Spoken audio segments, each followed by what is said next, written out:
Ikaw ba ay nalulumpay? Kailangan mo ba ng kaibigan? Halina at sumama sa Barkadahan kay Kristo. At ngayon, narito ang mga kabarkada ni Kristo. Isang magandang gabi po sa inyong lahat. Ito po ang inyong among sa Himpapawid, si Father Pep Bakay po ito, ang Director ng Commission on Catechesis ng Archdiocese of San Fernando, Pampanga. At welcome po sa ating Tuesday episode ng ating lumalaking Barkadahan kay Kristo, no? And of course, dito pa rin po tayong nakikinig sa ating paboritong radio station, ang 91.9 Bright FM. Friends tayo, no? Thank you so much, Chin Chin, for our news, no, for this evening. Yan, no? Talagang yung panawagan ng ating CBCP President, no? Napakahalaga niyan, no? Opo. Yung sa darating na eleksyon. I think kailangan talaga we have to make the right choice, no, sa ating mga gustong ihalal sa darating na halalan na yan, no? So thank you so much sa ating newscaster. Yan, si Chin Chin. Okay, bumati ka muna, Sister Son, sa ating mga tagapakinig.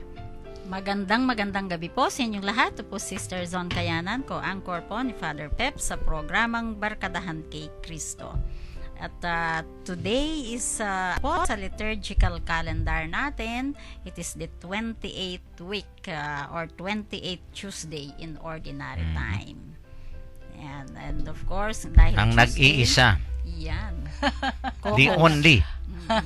Yan. Opo. Sister Rose, sige, bumati ka muna. Sister Rose Feliciano po, ang inyong kabarkada sa Himpapawid. Mabiyaya at pinagpalang gabi po sa ating lahat. Kumusta po kayo dyan? Tuesday na naman po at sama-sama na naman po tayong magnilay ng mabuting balita sa araw na to. Salamat po. Yan. Okay. Yan, kanina nagbabasa ako ng dyaryo, no? Talagang ang dami palang mga presidentiable, no? 22 yata. Grabe. Meron pang hindi pa Parang circus. nag-file. Oo, Oo. 22. Ganun na po Daming sila Ayaw mo ba, Stresson? Mag-file ka ng candidacy. Ako number 1 supporter mo. Opo. At least may one Ikakampanya vote ka na. namin. Oo. Meron akong ipapasang batas pag ako ang dyan. Kaya lang secret. Alam ko na yung batas-batas na yan. What you see is what you get. Hindi, yung makinig sa Bright FM. Ganda yan, no? Biro lang po. Hindi po ako tatakbo. Wala ba sa dugo mo ang, Ay, wala. ang politika? Ay, Kasi- hindi. Actually, yung lolo ko noon, counselor sa Bamban. Talaga. Lolo sa father side. Sabi Pero nila, siya lang. ano yan, yung mana-mana? Oo, yun, di ba yung mga may Hindi, sa may amin mga, walang nagmana sa kanya eh. mga pamilya na talagang, napaka-haba ng kanilang kasaysayan sa politika. Di ba? Oo. Opo. Dito sa Pampanga, di ba? Ay, Ay, oo. huwag na lang natin i-mention. Pero ang dami, di ba? Opo. Basta't mabanggit mo yung pamilyang yan. Naku, Oo. sila'y pamilya ng mga, yan, no? Oo nga. Barangay captain, mayor, Oo. councilor, yung mga ganyan, di ba? Dapat Lahat. bigyan na ng Congressman, chance ang board iba. members. Oo. Opo. Kaya I think daming- maganda na medyo imulat na natin yung ating mga Oo. lalong-lalo na yung mga Katoliko, no? Yan, marami pa naman tayo, no? Oo And I nga. think in this coming months talagang puspusan ng ating paalala, no? Para ma-guide natin, no? Maantabayanan natin yung ating mga botante. Okay, diretso na tayo sa ating mga text line numbers. Okay, That's sige po. Makipagtalakayan po kayo sa amin, pero wag po tungkol sa politika, kung hindi tungkol sa Panginoon. Ito po, Smart 0918-351-8282, 0918-351-8282. Globe naman po, 0917-363-3738, 0917-363-3738. para po sa mga gustong maging members ng ating Connect Katekista program, no? Diyang hindi sila katekista pwede, 'di ba? Yung iba kasi akala nila, ay, kung po katekista, pwede, no? Ang yaman pong katekista. So lahat ng pong mga nagmamahal ng salita ng Diyos, no? Opo. Pwedeng sumali dito sa ating Connect Katekista program, no? Just type RAG, all capital letters, and then space and then full name and then slash the name of your vicariate, parish, or your school, no? Kaya po yung address ninyo. At ipadala po dito sa ating Globe number 0927-891-0966, no? Ulitin ko po, 0927-891-0966. Once registered, ay makakatanggap po kayo ng mga daily inspirational messages from the Lord, no? At kung may mga kahilingan kayo, intentions, pasasalamat, pwede nyo pong i-text sa number na yan at isasali po natin sa ating daily masses, no? Diyan sa Arzobispado de Pampanga. Pinapasalamatan po natin si Sister Son Basco, no, of Our Lady of Victory for maintaining our SMS service para po dito sa ating Connect Ka Katekista program. Okay, for pastoral counseling naman po, 0922-831-5967. 0922-831-5967. Kung gusto niyo naman pong manood sa internet, nasa live streaming po kami. Ano ba yun? www.ustream.tv, and then search po ninyo yung Bright FM 91.9. Sa Facebook naman po, yung mga nakaraang episodes nandun. Ang Facebook account name is Barkadahan kay Cristo Pampanga. Yan, thank you kay Ronnie Pascual for maintaining our Facebook account. Okay. Sige. Yung counseling tapos na, no? Oo, yung pastoral counseling. Sige. Babasahin po sa atin ni Sister Rose ang ating ebanghelyo sa gabing ito. Pagbasa ng mabuting balita ayon kay San Lucas. Pagkatapos magsalita, si Jesus ay inanyayahan ng isang pariseyo upang kumain sa bahay niya. Nagpaunlak si Jesus at dumulog sa hapag. Nagulat ang pariseyo nang makita niyang si Jesus ay hindi muna naghugas ng kamay bago kumain. Sinabi sa kanya ng Panginoon, "Kayong mga pariseyo, hinuhugasan ninyo ang labas ng baso at ng pinggan, ngunit ang loob ninyo'y punong-puno ng kasakiman at kasamaan. Mga hangal, hindi ba't ang lumikha ng nasa labas ay siya ring lumikha ng nasa loob? Ipamahagi muna ninyo sa mga dukha ang laman ng inyong baso at pinggan, at magiging malinis ang lahat ng bagay para sa inyo." Ang mabuting balita ng ating Panginoon. Pinupuri ka namin, Panginoong Jesus. Okay, ang ebanghelyo po natin ngayong araw na to, napakasimple pero malalim. Ayan po. Simple dahil ito nga po ang sinasabi, yung wag tayong masyadong mag-focus sa mga yung sinasabi nating external formalities, no, mga ritual. Kung hindi, mas importante yung inner, yung internal attitudes natin. Yun po ang mas importante. Yun po ang kailangang linisin, no? Yung motive ng behavior natin, ini-explain ng Panginoon dito po sa gospel natin ngayon. And even Jesus doesn't do the ritual, no? Mas gusto niyang i-explain yung behavior natin kasi mas para sa kanya importante nga yung deepest truth ng sarili natin, of ourselves, no? Kaya hindi siya nag-focus sa kamay na huhugasan, yun po. At makikita po natin dito yung ano ba yung nasa loob, nasa puso ng tao. Lalo na ngayong Year of the Poor, no? Opo. Ang puso mo ba nasa mahihirap, mga simpleng trabahador, mga mababang ordinary workers, yun po ang importante. Amen. Amen. Okay, Sister Opo. Rose. Opo, nakita po natin sa gospel si Jesus, mas concerned po siya sa the state of our heart. Yun po, mas gusto niyang malaman kung ano yung nasa loobin natin, kung ito ba'y puno ng pag-ibig, pagpapatawad, at pagkalinga sa mga taong nangangailangan. Kasi kuminsan po nakakalimutan natin yung mga taong yun. Mas importante yung mga panlabas, na yung para sa atin lang po, parang pumapasok dito yung greed, yung sarili mo lang iniisip mo. Wala na po tayong parang pakialam sa mga taong mas may kailangan. Mas gusto pong i-highlights ni Jesus yung mga ganon. kumbaga kinumpara niya po sa mga baso at pinggan, pero hindi naman po talaga yun ang ano niya, yun nasa loobin po nasa natin. loob. Kung ano yung concern natin. Ayun po. Yan, no? Loob at labas. Opo. No, napakalinaw naman yan at I think it's all over the gospel naman, no? Yung parating sinasabi ng Panginoon, no? Especially pagka nakaharap siya, itong pariseong ito, no? Of course, there were a lot of instances talagang ang isang linalabanan ng Panginoon, no? Dito sa mga pariseo, yung pagiging hypocrite. Yan, no? O nga, yung magandang labas pero ang kalooban naman, di ba? Opo. And I think the Lord is very right, no? I don't know, ang ano ko rito is purposely ba na ang Panginoon ay talagang hindi naghugas ng kamay? Parang. Opo, parang Pero sila- alam mo yung kasi sabi ko nga, no, I think sa kanila kasi pag hindi ka naghugas hanggang sa siko, hindi ka naghugas. Siguro naghugas ang Panginoon hanggang sa kamay lang, no? Hindi doon sa paraan ng mga pariseong ito, no? And I think is making a very important point here, no?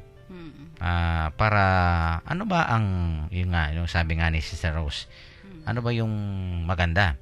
Malinis ka nga ang kamay mo. Marumi naman ang isip at puso mo. Opo. Di ba? At kung minsan, well, sad to say, no? Kung minsan nga, yan, no, nagbibihis tayo.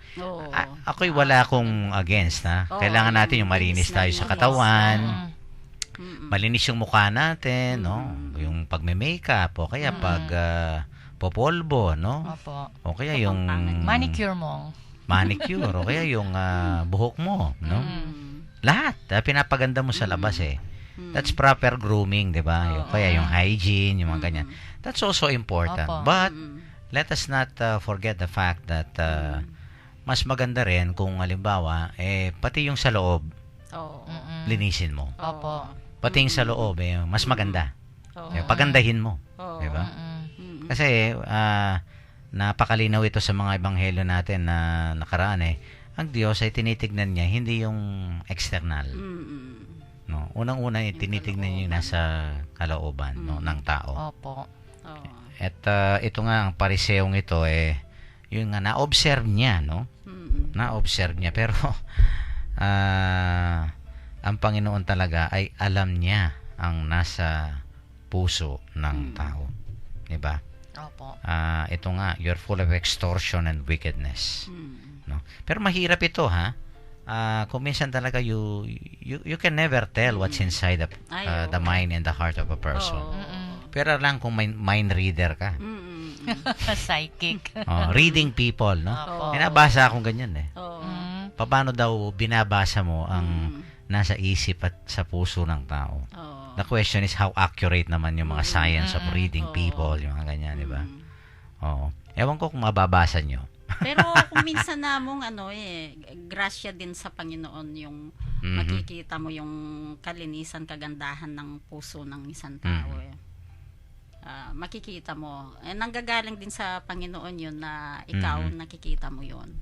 Kasi kung normal, kung tayo lang yung sa normal na pagkaan natin, talagang mag-iisip ka ng masama. Opo. Dahil makikita mo yung mga kilos niya. Pero what is inside, kapag ka pala hindi mo kasama, may ginagawang maganda, lalo na sa may hirap, yun ang hindi mo nakikita. Opo. Pero through the grace of God, maano mo din. Yeah. But let's face it, no? I think ang mundong ginagalawan natin, kung minsan may discrimination din, yung bang pagka nakakurbata ka, Oo. di ba? Oo, ang Mga taas mas- ng tingin. Di ba? Opo. Kung nakabakya ka lang. Oo. Although, again, we are not, we're not telling our listeners na masama yung basta't ano na lang ang gusto mo, magbihis ka, no? Di ba? Siyempre may mga party, may mga social gatherings na kailangan talagang magbihis ka, no? Pero sana, huwag tayong tumingin lamang hanggang doon. Opo. 'Di ba? Kung minsan nga yung mga iba, no? Well, sad to say, ha, pero nangyayari ito, no? Kung minsan nga yung mga yung mga linoloko yung mga ibang tao. Ay, oo. Yung mga scam. Oo, ay. Diba? Oo, daming ganyan. Maamo yung itsura. Oo. Napakabata, Oo. no? Tapos magaling magsalita. Oo. Yung talagang, naku, Mm. makukuha ka eh. Diba? Ano kasing tawag doon? Yung mga scam na nauso noon?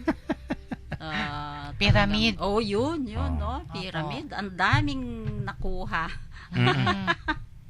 Kasi nga, lalo na kung very, kasi yung, very tempting yung offer nila. No? Oo. At saka yung bihis, no? Mm-mm. Kasi siyempre, naku, wow.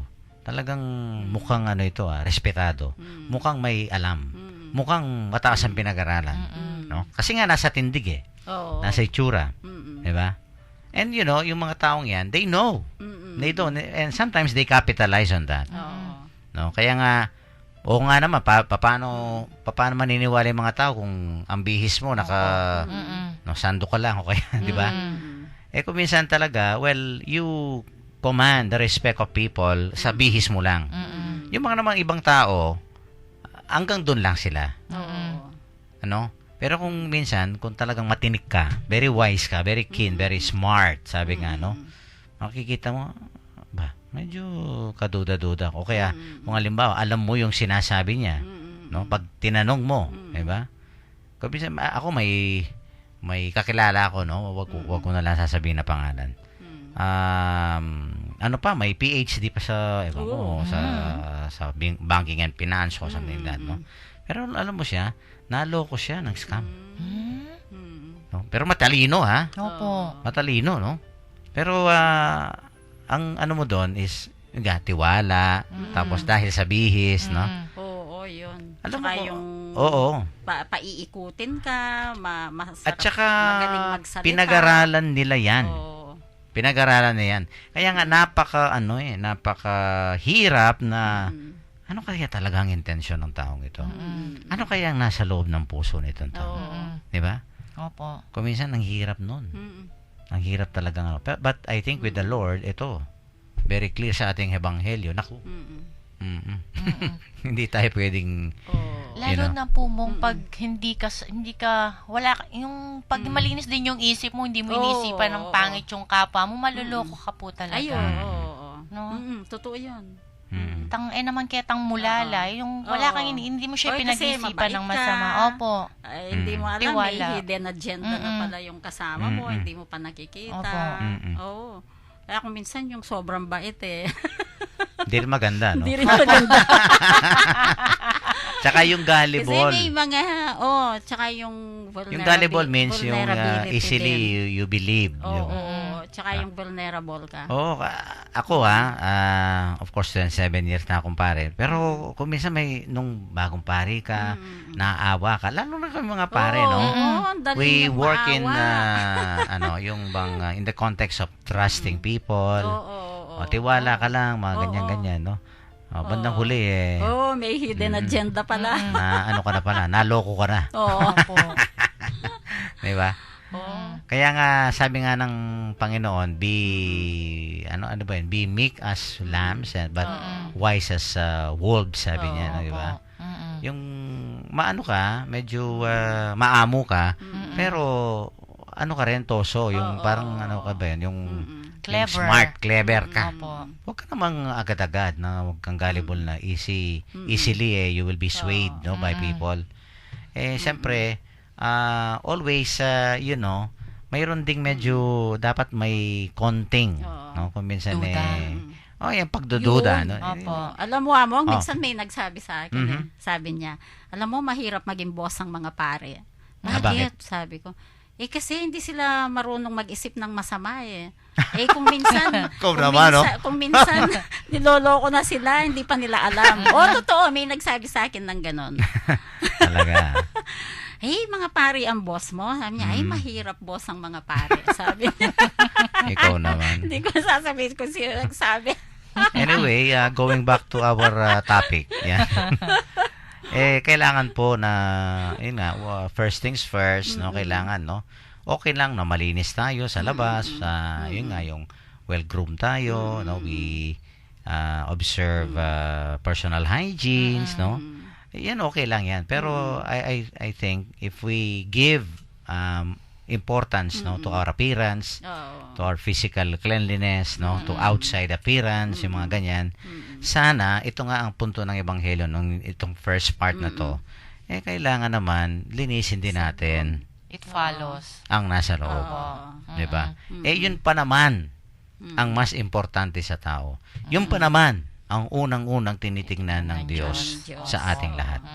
Because we dress properly, we clean our bodies and everything, no?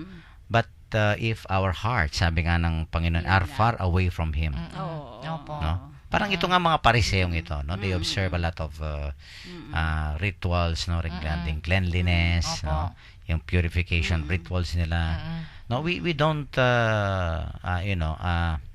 tell our listeners na hindi importante yung cleanliness. Importante rin, pero sana yung cleanliness inside, no? 'Di ba I think may kasabihan, no? Cleanliness Next to godliness. yun, no? Yung malinis na puso, malinis na budhi, no? Kaya nga kailangan po, no? Sabi ng ating Panginoon nga rito sa Pariseyong nag-invite sa kanya sa dinner, no? Inlilinis nyo yung mga tasa. Yan, yung mga pinggan. Magkatapos ito nga, no? Yung puso niya naman medyo parang kinakalawang. Opo. Paano mo tratuhin yung mga, yun nga, maliliit na tao, ganyan. Yes. Oo. And I hope, no, wag po tayong sabi ko nga, no, sa society natin, yung makukuha agad, yan, no, sa bihis and everything, no. Let's, treat people fairly, no. Kahit na medyo hindi maganda yung, maganda yung bihis niya, pero kung minsan mafe-feel mo naman, sabi na nga si Tason, yung kagandahang loob ng taong ito, maganda yung ginagawa niya, no. Kailangan respetuhin mo yan. Hindi dahil naka-t-shirt lang yan, pumapasok. Kung minsan nga, may mga, alam kong mga mayayaman, ha. Kung minsan nga, multimillionaire, pero magbihis parang Simple. lang. Oo. May nakita na akong gano'n. They- Hindi mo sasabihing mayaman, napakasimple. They don't draw attention. Yeah, no, because they know, no? Mm. What makes the worth of a person is not the physical appearance, no? Is not the, yung mga dangling na mga jewelries dyan, no, and everything, no? But I think it is what we contain in our hearts, in our minds, no? And that is what the Lord actually is pleased, no? Every time He looks at us, no? Opo. Okay, ikat muna natin, no? Tamang-tama lang tayo dito sa ating oras, no? Sa ating mga texters, ha? Baka may mga karanasan po kayo, kaya reflections regarding itong pinag-uusapan natin, no? Okay. Malinis ba tayo inside and out? Binibigyan ba natin ng pagpapahalaga ang nasa loob natin, no? I-text lang po yung ating mga reflections, and of course mamaya po sa ating second segment, no, ay babasahin natin. Let's take a break at magpatugtog muna po tayo ng isang religious song para po sa inyong lahat ito.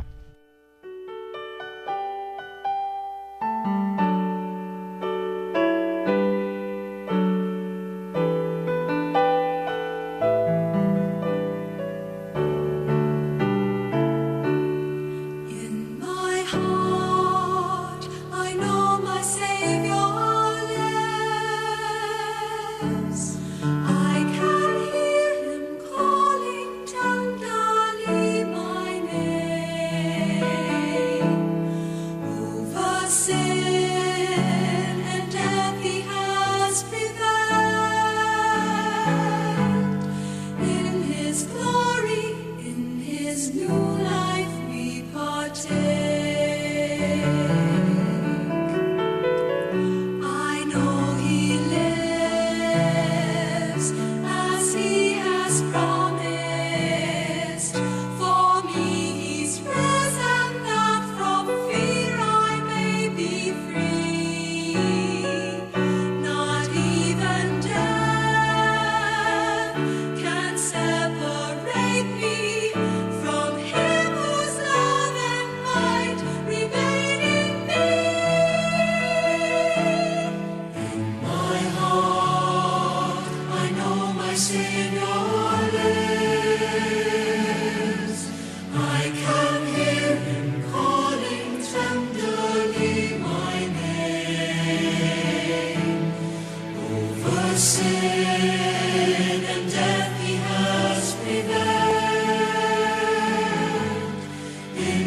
His glory, in His new life we partake. For I have seen and touched Him risen. To all the world will I proclaim His majesty. With joy I sing to tell His story, that in our hearts may live His memory. In my heart I know my Savior lives. I can hear Him calling tenderly my name. Over sin and death He has prevailed. In His glory, in His new life we partake. And all the earth shall bow before His blessed name. All will adore on bended knee. His truth shall reign, so shall His justice. In Christ my Savior let all glory be. In my heart I know my Savior lives. I can hear Him calling tenderly my name. Over sin and death He has prevailed. In His glory, in His new life we partake. In my heart I know my Savior lives. In His glory, in His new life we partake.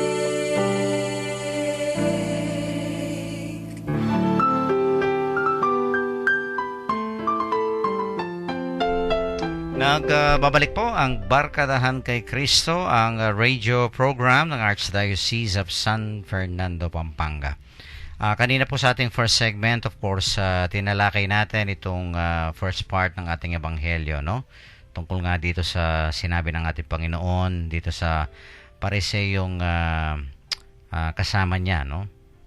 Nagapunan at naku, ito nga, nabigla pa itong pariseo dahil hindi naghugas ng kamay, no, ng Panginoon sa paraan nila, ha.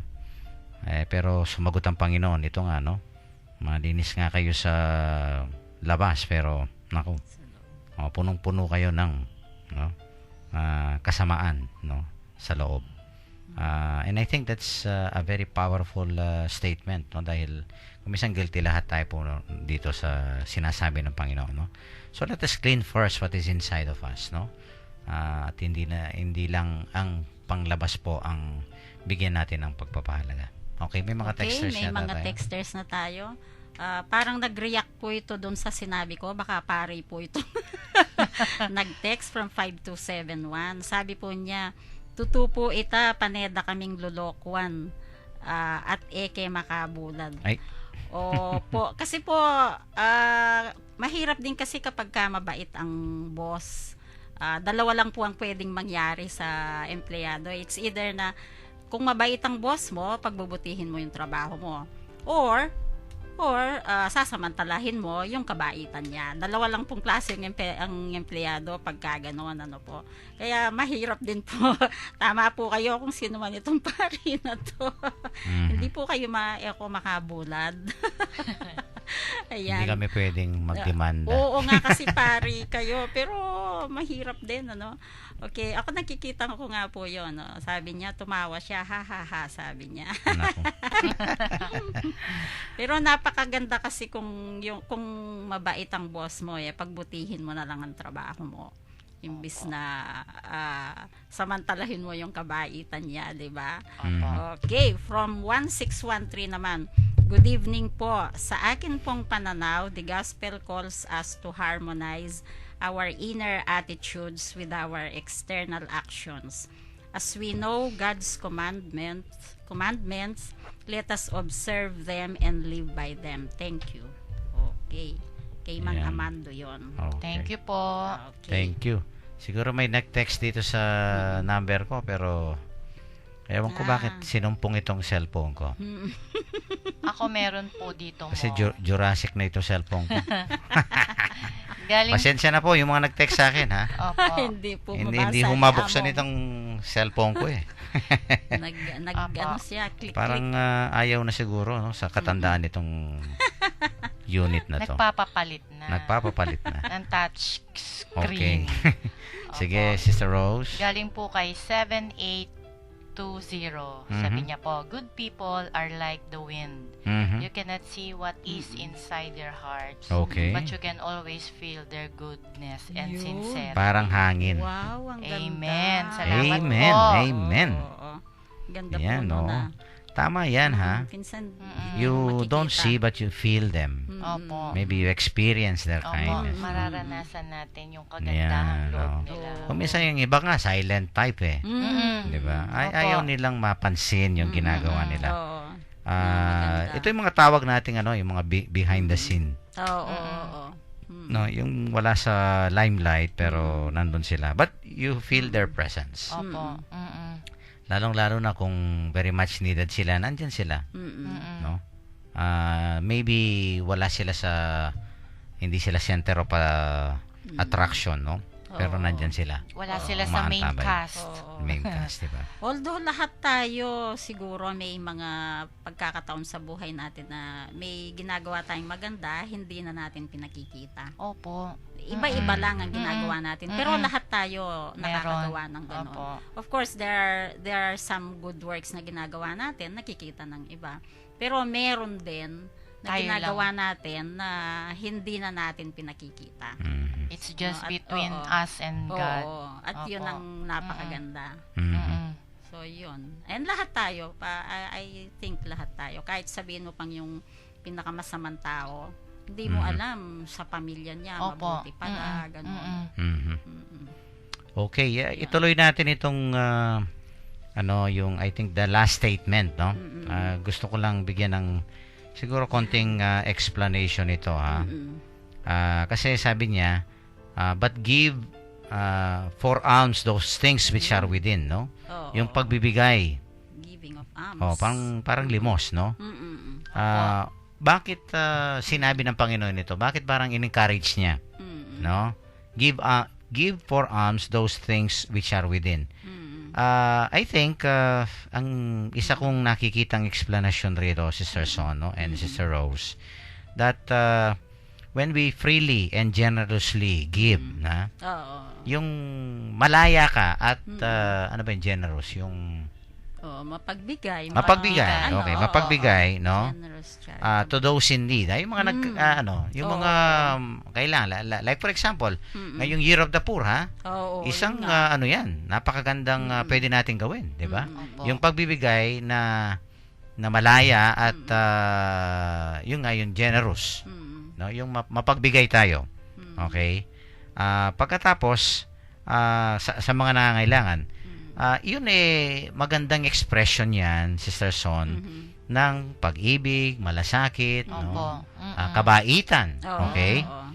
And when we do that, no, and if the heart, no, is full of love, compassion, no, okay, then there is no room for, envy, greed, bitterness, and the like. Hatred. Opo. Oo. So, kaya nga sabi niya, and behold, everything is clean for you.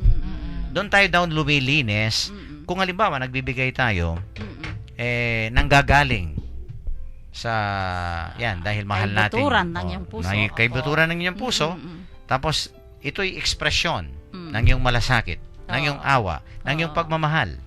Naku, tama yung sinabi ng Panginoon, no? And everything will be clean for you. It means, matataboy. Oo. Parang sinasabi ni Jesus mo, yung almsgiving is it's a way of healing. Parang nai-heal ka po, no? And eventually, matatransform ka. Kasi parang napunta ka dun sa sitwasyon nila na mahirap, and then ikaw binigay mo yung sarili mo. Kaya yun ang pong gusto niya mangyari sa atin. Yes. Ang alam ko nung nag-aaral kami ng moral philosophy o theology, no? Kasi in a good act, what comprises a good act, no? Unang-una, yung mismong act itself, it's good, no? Like pagbibigay ng ano ba yan? Yan, yung mga tulong, no? In itself, the act is good, no? Opo. Kasi kung minsan, alam nakamatay ka, kaya sinira mo, in itself, mali yun. Opo. Diba? So, dapat the act is in itself good, and at the same time, you have also the right intention. No? Yung maganda rin yung yun nga, yung kalooban, yung intention. At kung minsan, well, it happens, sad to say, no? Siguro whether we admit it or not. Lalong na sa election. Oo, yan. Diba?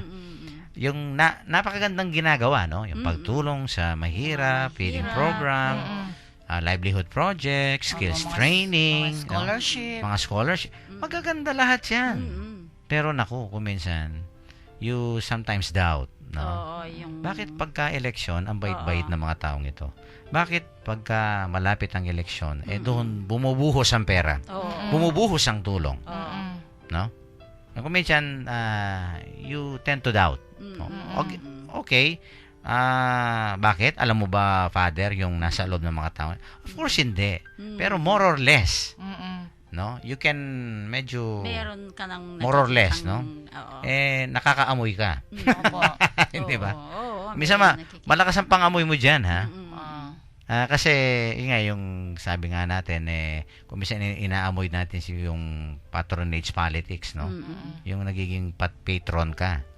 Sige, akong bahala sa basketball team ninyo. Akong bahala diyan sa uniform kaya. Akong bahala dyan sa pagkain ninyo, no? O may namatay, akong bahala dyan sa paglilibing dyan. Akong bahala dyan, halimbawa, kung may kailangan kayo na poso, no? Yung patubig. Akong bahala dyan. Ako minsan ninenervyos ako. Kasi may kapalit yun. Akong bahala, ikaw ang kawawa. Lalo na No? nga pag-election. Of course, hindi natin nilalahat, pero kung minsan, ewan ko ba, no? Siguro it is really ingrained sa, ano ba natin, sa culture natin. Sa sistema natin, no? Mahina pa naman tayo. This is where, hindi ba yung mga Filipino traits natin, no? Sensibilities, like, I'll give you an example. Utang na loob. Ayun, Sige nga, Sister Son. no? Maganda yan, di ba? Yung, ano ba yung utang na loob? Halimbawa, gumawa ka ng mabuti. Mabuti sa isang tao. Kahit na hindi mo sinasabi, yung taong yon, tatanawin niyang habang buhay na utang na loob. yung bang tipong, paano kung hindi na tama? Yung bang tipong, alam mo, hindi ko makakalimutan yung ginawa mo. Ano man ang hilingin mo sa, in the future, bibigay ko sa'yo, basta't kaya ko. Dahil hindi ko maganda yan, Yun when you repay. Yung mga, ano yan parang paid forward. Paid forward, yung bang, you have to repay, no? Kailangan maano rin, yung parang, sagutin mo rin sa isang magandang gawa, di ba? Maganda yan. Pero, paano nagiging masama yan? Tingnan mo nga. Sige. Yung hiningi sa'yo, hindi na maganda, hindi na tama. Yun. Di ba? Tapos gagawin mo pa rin. Humihingi ng kapalit sa magandang ginawa. Na, And, well, sad to say, kumisan, there are people who capitalize on that. Di ba? Gagawin nila, it's a very good act. Pagtulong. No? Kaya nga sa Panginoon dito, when you give alms, no, from within, no, yung bang dapat it comes from something that is noble also inside. Diba? Hindi pwede yung maganda nga ang ano mo, ang ginawa mo, pero kung minsan, may hidden agenda ka. May personal interest ka, Station. Diba? May naalala ko, no, yung Holy Week, no? Huwag mo lang sasabihin sa ang lugar diyan, no? Parang marami nagpe-penitensya kasi. Okay. So may nagpe-penitensya, no? Sponsored pala. Yung mga napepenitensya, no? Tapos sabi daw nung isa, binanggit yung binanggit yung pangalan ng dinadala. For 2013, sabi. Yung mga ganyan, no? Kung minsan, well, baka sabihin natin, what's wrong with that father? Well, para sa akin po, no, I think this is, maybe you will agree with me, parang nagiging palabas na lang. Diba? Palabas na lang yun, yung bang dapat merito na tanggapin natin sa isang mabuting gawa, nawawala yung grasya. Opo. No? The merit and the grace that maybe we should receive from a good act. Parang nawawala yung, hindi naman bisa, pero nawawala yung kahulugan dahil, well, God knows what's inside your heart pag ginagawa mo yan. Kaya nga, it goes with a good intention, ang good act. No? Para ito nga, maging talagang it is pleasing in the eyes of the Lord, no? Opo, hindi recognition, yung nag-aantay ka ng Oo. recognition. Kaya nga dito sa sabi ng Panginoon, well, if you do that, behold, sabi niya, everything is clean for you. Yun ang paglilinis. No? Oo nga naman. Pag ginagawa mong lahat with love, ginagawa mo lang dahil you have compassion. You have kindness in your heart. You're generous, no? Opo. Talagang wala ng lugar. Ang halimbawa, yan, yung mga personal, hidden agenda, o minsan mga questionable na intention, no? God knows, sabi nga. Mong di po ba si correct me if I'm wrong, si Rockefeller? Di ba ilang lang siya to live? Sinabi na ng doktor sa kanya. Di ba ang ginawa Mayaman niya? yan, no? Famous. Nagbigay siya ng foundation. Yes, Kumaba siya Rockefeller Foundation. Sa New York, I think. Another 10 years yung buhay niya dahil sa magandang intention. Yes, I saw his building, no, yung building name after him, no. Napakalaking building niya sa I think sa Manhattan, no, basta sa New York, yung Rockefeller building diyan, no. Yun nga yung yung mga ganyan na minsan talaga, no. Pero ang take ko naman doon, why wait? Do if it you have the now. means. Hindi na kailangan magkasakit ka muna ng grabe or di ba pa? Pero kung minsan may mga taong they need to experience ng sakit, ang isang Kailangan dagok, ng wake isang up pagsubok call. para naku. Ma-realize Oo nila nga. yun. Meron din akong alam second life niya. Alam niyo ba yung second life? Hindi naman pusa yan, ha? Opo. Ano kasi yung pusa? Siya mambuhay nun mo. Pusa. Diba? Siya mambuhay ang 9 pusa. lives. Opo. Yes.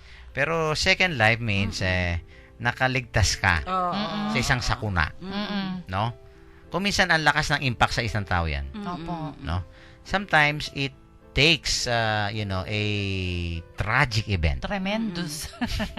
Yung bang napakasakit o kaya talagang ginugyug ka ng isang karanasan sa buhay mo, no? Akala mo katapusan mo na. Kailangan mo ng mayolanda. Yun I always tell people pag gaganyan yung mga may second life, no? Opo. Yung magpapamisa, Thanksgiving. Sabi ko, hindi lang yan. Well, it reveals, pagka may second life ka, ang ibig sabihin lang yan, may mission ka pa. Opo. Diba?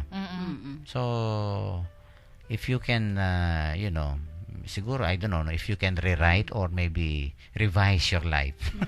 Kumbaga sa nobela. Rewind. Opo, Sa nobela, Sister Son, yung mga dark chapter ng buhay mo, tapos na. Kailangan medyo, ano mo naman. Hindi mo na may balik. Hindi mo na may balik yan, no? Pero kailangan, maitama mo pa. Opo. Kasi nga, may chance ka pa. Opo. Diba? Kaya second life, Ibig sabihin yan, naku, pag hindi mo pa tinama, yung susunod, Wala na. tigok ka na. Di ba? Maswerte po sila, no, Mong? Nagkaroon sila ng second chances. Yes, oo. Kaya nga po, yung ating paggawa ng mabuti, sabi nga ng Panginoon dito sa ating ebanghelyo, no? Dapat sumasama rin yung isang malinis na puso. Sumasama rin ang puso na may pagmamahal, no? Opo. Pero Mong, naniniwala po kayo pag mabuti yung loob mo, nagre-reflect sa mukha mo, sa aura mo. That's true. That's true. Oh, tingnan mo yung mga santo. Opo, yung mga maliwanag. santo at santa. Opo. Oo. Tunay yan. Tunay yan. At kuminsan naman niya yung paggawa ng mabuti. Akala natin yung ginawa natin ng mabuti, yun lang ang nakinabang. Mhm. Pero sa totoo lang, mas nakinabang tayo. Tayo, opo. Kasi, kung binigyan mo ng ganyan, tapos ikaw naman, ang sarap ng pakiramdam mo, you're at peace, ginawan mo rin ng mabuti yung sarili mo. Opo. Hindi lang yung taong ginawan mo ng mabuti. Tsaka kung minsan po yung ginawa natin na mabuti, hindi naman po siya yung magbabalik ng ano sa'yo na goodness din. Parang manggagaling po sa ibang tao. Oo. Kaya nga. At yun nga kung minsan nga you just don't know kung minsan din ang the good act kung punong-puno ng pagmamahal at out of a pure heart, no? Ang lakas ng impact yan sa ibang tao. Opo. No? Kasi lahat tayo we create influences, they say, no? Yung bang may dinadala ka ring mensahe sa ibang Opo. tao. Diba? Example mo, sa family, pag ang mag-asawa po, maganda yung relasyon nila. Yeah. Yung mga anak po nila, automatic mababait din po. Oo. At gagaya. Kasi It will reveal. nafe-feel po nila. Pag silang nag-asawa, gagayahin din. Pero yung kung nakikita. lagi nag-aawa yung mag-asawa, ewan ko. Oo. Ano yan? Kaya nga. So I think napakalinaw po nitong sinasabi ng ating ebanghelyo, and we do hope that wag lang natin i-focus ang panlabas, no, ang pinakaloob, at sana kung may gagawin tayo, no, whatever it be, no, giving alms to the poor, helping for example sick people, no, yung mga kumisan different kinds of projects, no, programs, no, for the upliftment of people, no, especially the poor. Lahat niyan po yan magkakaroon lamang ng halaga, magkakaroon lang ng value, importansya kung nanggagaling po sa isang puso na nagmamahal, isang puso na talagang nandun yung malasakit sa kapwa, no? Amen. At kaya nga sabi ng Panginoon, everything will be clean for you. Okay, let us end our beautiful episode today with a very short prayer to be led to us by Sister Son. Lord Jesus, fill me with your love and increase my thirst for holiness. Cleanse my heart of every evil thought and desire, and help me to act kindly and justly, and to speak charitably with thy neighbor. Amen. Okay. Napakagandang... Sige, may mga announcements ba tayo or any greetings? Wala po. Yung dati, yung pwede pang mag-enroll sa ALFI. Ayan, Opo. mga Aral bagong po kayo. subjects ang offer. Masarap pong mag-aral sa ALFI. Sa mga nagtatrabaho sa simbahan at sa gustong may planong magtrabaho para sa Panginoon, enroll po kayo sa Opo. ALFI. Dito po sa ASF Building, Del Pilar, City of San Fernando. Yan. Ang principal po natin ay si Sister Sister Son. Son. Principal din. Oh, Nag-guide lang po. Ano bang gusto mo niyan, Sister Son? Tumas na yung ranko mo. Opo. Hindi, ginaguide ko lang sila. Ginagay mo lang. Okay. Sa pag-enroll. Sige. Okay, paalam ka na, Sister Rose. Opo, And, give sige me mga po, greetings ka. paalam na po. Maraming salamat sa pakikinig. I-greet ko lang po yung Hinko family. Si Harold, si Dang, si Justin, tsaka si Amber. Hello! At tsaka po ang mga Diaz family din from Lubao, si Gary. Thank you. Bye-bye. Good night. God bless. Okay, thank you, Sister Rose. Sa uulitin, sa Tuesday. Opo. Huwag kang mawawala. Okay. Sister Son. Mga suki mong nakikinig, Mm-mm. Okay, thank you very much po. Sister Zon po ito. Nagpapaalam na. Goodbye. God bless. At ingat po kayo palagi. And of course, bago po tayo matulog mamaya, no, siguro pag nilayan natin itong narinig nating salita ng Diyos, no, naway baunin po natin sa ating pagtulog, at naway bukas, no, another day, ay sana gawin din natin po itong hamon at paanyaya ng ating Panginoon, no. Let us always offer to the Lord not just our good acts, but especially the purity of our hearts, no. Yung pagmamahal, malasakit at kabaitan na kailangan po nating ipadama sa mga nakapaligid sa ating lahat. I think it is only in that way that we will give glory, praise, and most especially, this is what will please the Lord. Ito po si Father Pep Bakay, ang Director po ng Commission on Catechesis ng Archdiocese of San Fernando, Pampanga. Muli pong bumabati sa inyo ng magandang gabi. Ingat lang po at once again, maraming salamat po sa inyong pakikinig.